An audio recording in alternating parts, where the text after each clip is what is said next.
Hi guys, this is your Mayor PS65 back again with another video. Today is on a Tuesday in August. It's supposed to be summer, but look at the sky. It's all cloudy, rainy, but that's what it is. There's nothing we can change. That's the weather, or should I say that's the English weather. Life is not always the same every day. Things change. Just like our lives, they also change. Today, my story, we are talking about my days when I was a young boy, young child. I grew up with my single parent, my mom, but she had to go to work, so she handed over to my grandmom so she can go and work. So I lived with my grandmom most of my childhood. And I loved my grandma. My grandmom was a very hard-working woman. Very, very hard-working. She was a vegetable vendor, or just a vendor, because she didn't only sell vegetables, she also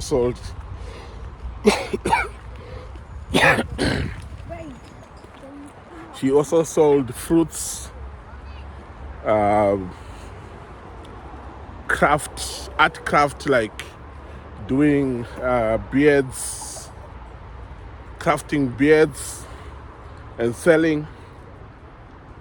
So she was a businesswoman. That's what she was. She was a businesswoman. So I stayed with my grandma, and she used to go and sell vegetables on the roadside. That's where most of these ladies' markets are. So when I was not at school, that was one of my jobs, to help my grandma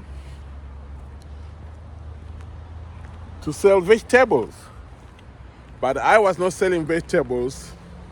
She would send me to sell oranges. Okay, we're in Victoria Falls. And in Victoria Falls, there's a place called Elephant Hills Hotel. At Elephant Hills Hotel, there's Elephant Hills Golf Course. It's one of the international golf courses. Those who play golf, you may know about the Victoria Falls Golf Course. So they used to have a lot of tourists who will go there to play golf, and there were always some guys who would be there working as caddies. Caddies are those guys who carry the bags for golf sticks. I don't know whether they're called sticks. So those guys who carry those bags whilst the players are enjoying their golf, those are the guys I used to go and sell oranges to. I remember I was around 7, 8, 9 years old, but I used to carry a bag full of oranges, not a bag, a sack of oranges, over 40 oranges, selling them at 10 cents each. So I was expected to come back home with $4 every day. But I had to travel over 30 miles to go and sell those oranges. 30 miles by foot. So I'll go early in the morning, get there, find a nice place to sit, let the guys go and play the golf. When they come back for breaks, I sell my oranges. So the agreement with my grandma was, if I sell the oranges, the first 2 oranges or 3, that's money for my lunch. That time, 10 cents was a lot of money. You could buy a bun. I don't know, the bun. Yeah, a bun. You could buy a bun with a tick. A tick was a half cent. So with 1 tick, you can buy a bun. So with 1 cent, you can buy 2 buns. No. A tick was 2.5 cents. A tick was 2.5 cents. You can buy a bun. So with 5 cents, you can buy two buns. And then the 2 cents, you can buy milk or a drink. So 1 orange was enough for my lunch. So I made sure I sell them. Then that's where I'll get my lunch. Then at the end of the day, walk back home with my $4. My grandma was so strict when it comes to finance that there was no way you can cheat her. Every cent to her matters. Every cent to my grandma matters. But to this day, when remember, as human beings, we have this system where if it works for John, why can't I do it myself? So other parents discovered that I was making $4 selling oranges at the golf course. They also started sending their own children to go and sell oranges and other fruits there. So the business now became really, really competitive. So one day I'm there selling my oranges. No one bought my oranges. No one bought my oranges. I'm hungry. I have to carry this bag again, this sack of 40 oranges back home. I'm hungry. So I thought, okay, if I eat 2 oranges, I'll explain to my grandma that I ate them because I was hungry. She will understand. So I ate 2 oranges. Then I ate another 2. Then I ate another 2. By midday, I had eaten over 10 oranges. 10 oranges, which is $1. So my grandma's money will be short by $1. But no one else has bought the oranges. So I still got 30 oranges in the sack. Now I'm thinking, how am I going to explain to my grandma that I ate 10 oranges? To those who come from Africa, you know what happens when you misbehave. If you are mischief,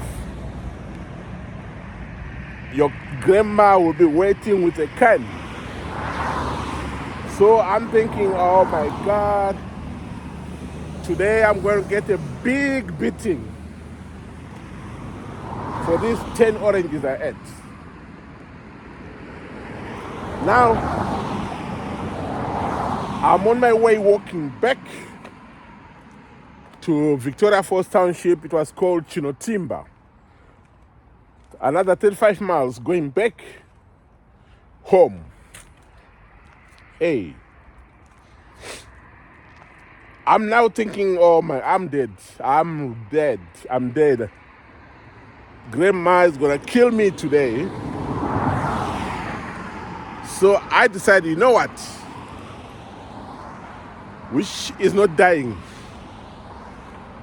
10 oranges, I'll be beaten. So the best thing what to do is let me eat them all. Let me eat all of them. So I started eating one by one whilst walking. One orange after another. That was my mission. I said I have to eat all of them, then find a story to tell my grandma. I'll have to find a story to tell my grandma. So on my way, coming back, there was a place, sort of a valley, where you pass, and this place was, sorry for the cars, guys, I'm sure, let's hope you can hear my voice. And this place, this valley, was a grazing area for buffaloes. So every day when I'm passing there, I'll make sure I stop, risk assess whether it's safe for me to cross the valley or not. Because what happened with buffaloes, if it's just buffaloes themselves alone with no calves or children, it's okay. They'll just look at you, you go on your way. But if they have a calf, only one calf, one child, you are in trouble because they think you are coming for their child, so they will come for you. So I did that same thing again that day, still eating my oranges. Past the buffaloes, they didn't do anything to me, they just looked at me, and I kept walking. So I kept walking, eating my oranges. The funny thing is, people were passing with their cars, either going to Elephant Hills or coming to Elephant Hills. Most of these guys were tourists. Most of them were tourists. Tourists coming to see the beautiful Victoria Falls. So that gave me an idea. I'm like, oh, okay. Because most of these tourists were young guys from Europe, maybe America, Spain, I don't know. But they were young guys. That gave me an idea. And that made me to eat all of the oranges and throw away the orange sack. I threw away the orange sack now because I have a brilliant idea of what to say to my grandma. So I got home and my grandma was there. So I started crying before I even got to the door. I started crying, weeping, all the tears everywhere. And my grandma stopped whatever she was doing, came out running. What happened? What happened? Come here. Oh, my grandson, what happened? What happened? I said, Grandma, today no one bought the oranges. I spent the whole day, I was hungry, but I stayed trying to sell your oranges, but no one bought the oranges. So on my way back, after the Buffalo Valley, this car with 4 European guys, tourists, came and stopped, and they asked me how much I was selling the oranges. I told them that I was selling them for 10 cents each. They said they want to buy the whole container. So they asked me how many they were. I told them it was 40. They said, the guys on the back said to me, bring the sack, let me count myself, maybe you are lying. So I gave them the sack through the window, and I'm standing outside. As soon as I gave them the sack, the driver sped off. So they drove off with the whole sack of, I'm crying. They drove off with the whole sack of oranges. And my grandma like, oh, don't worry, my grandchild, don't worry. Oh, shame.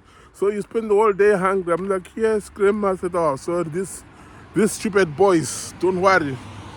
Yeah, they're really silly. Why would they do that? She was really, really concerned. Not worried about those guys who stole the oranges. But she was more worried about me. Spending the whole day hungry. And now my oranges get stolen by these ungrateful tourists. So she gave me something to eat. I never ever told my grandma what actually happened until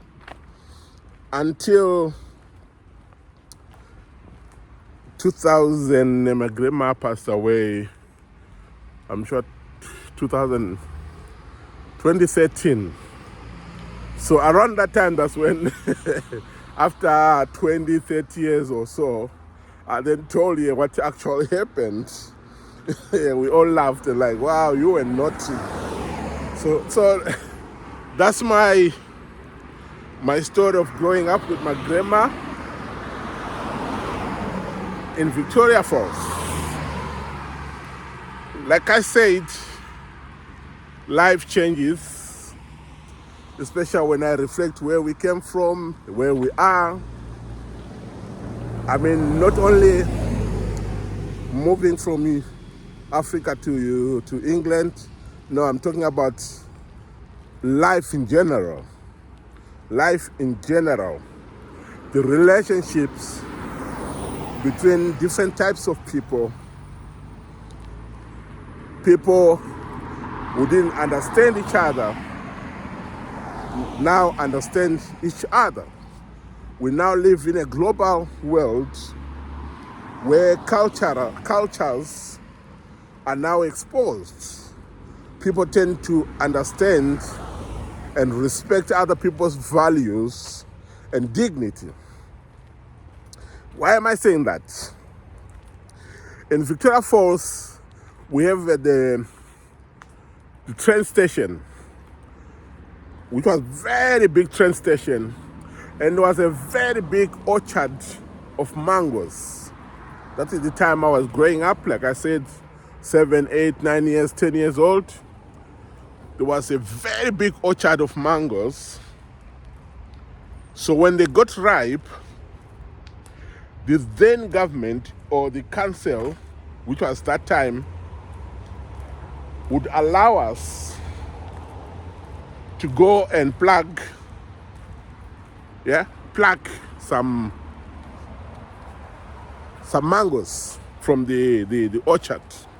But we were governed, we were only told that you can only bring a 5 kg container or bag, which can only carry 5 kgs, nothing more.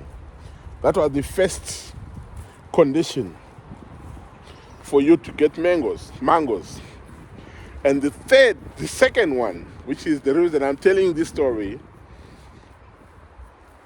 in Victoria Falls, there are a lot of baboons and monkeys. A lot of baboons and monkeys, especially baboons.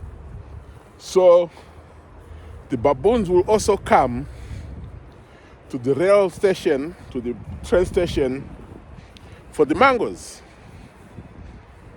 So we were told that if you are coming for the mangoes with your 5 kg bag and you see a baboon also there, don't chase them away.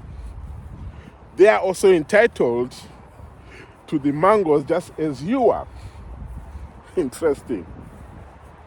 They are entitled to the mangoes just as you are. That was not a problem with us, because our aim was to go there, get my bag of mangoes, go home and enjoy them. They were really tasty mangoes. So this day, I'm there looking around, because all the mangoes which you can reach once you are down were finished. So the mangoes which were left were right on top, right at the top. That's the only place where you could find ripe mangoes. So I climbed the tree.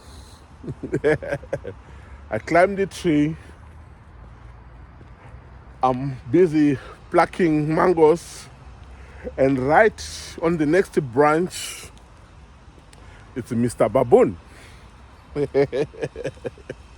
Mr. Baboon is busy also plucking his mangoes. And I'm on the other side, the baboon's on the other side. We're not that far from each other.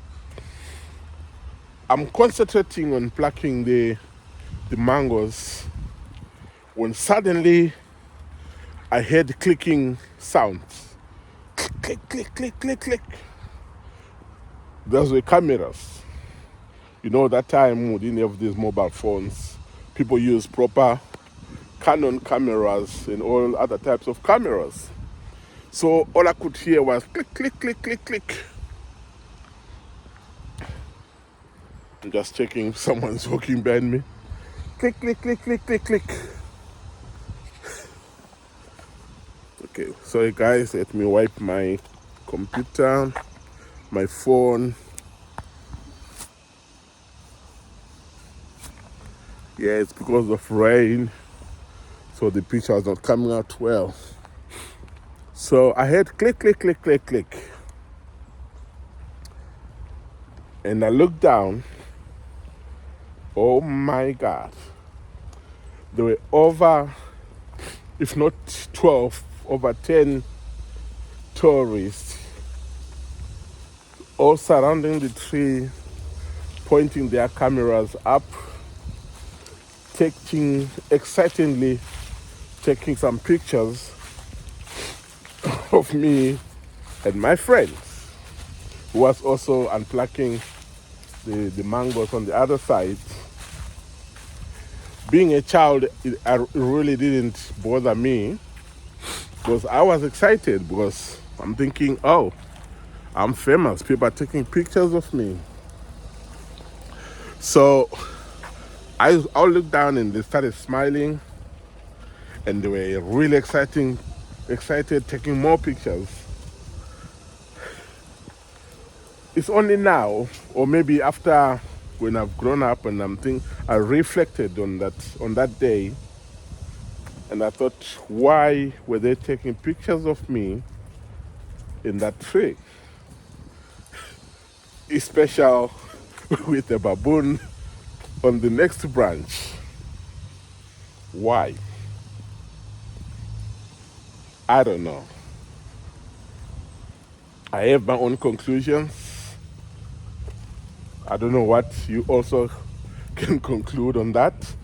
Over 10 tourists flashing their cameras, excited to see a young black boy in a tree plucking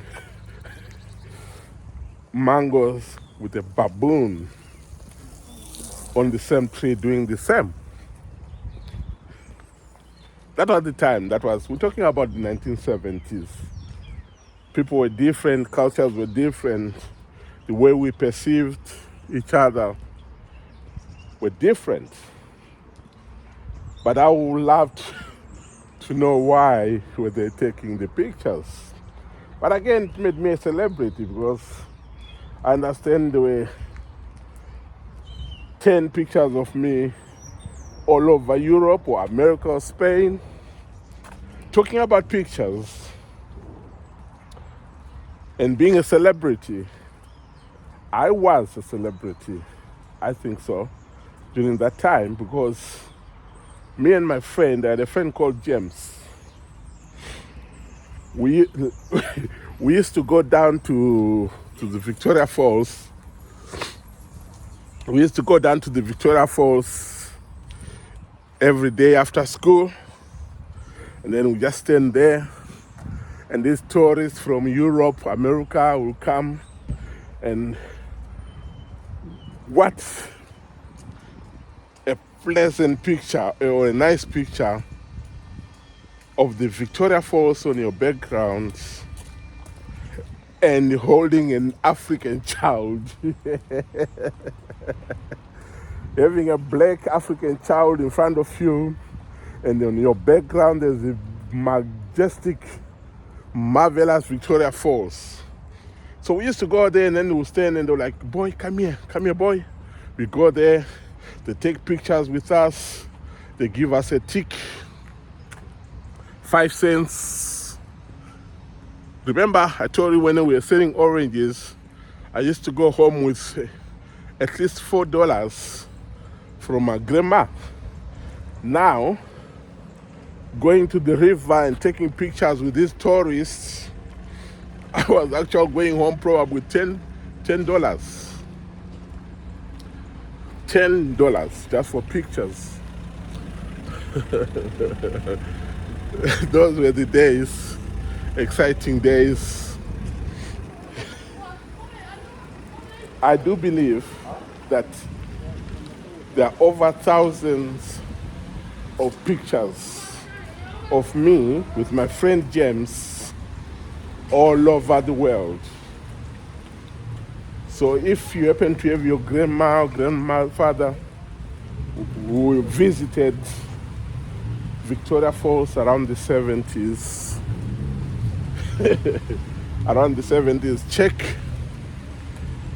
check their photos which they took. You'll probably see 2 black kids, 2 black boys. I was one of those boys, so I am a celebrity. Check your grandmother or your grandfather's album, you'll find me there. We were celebrities,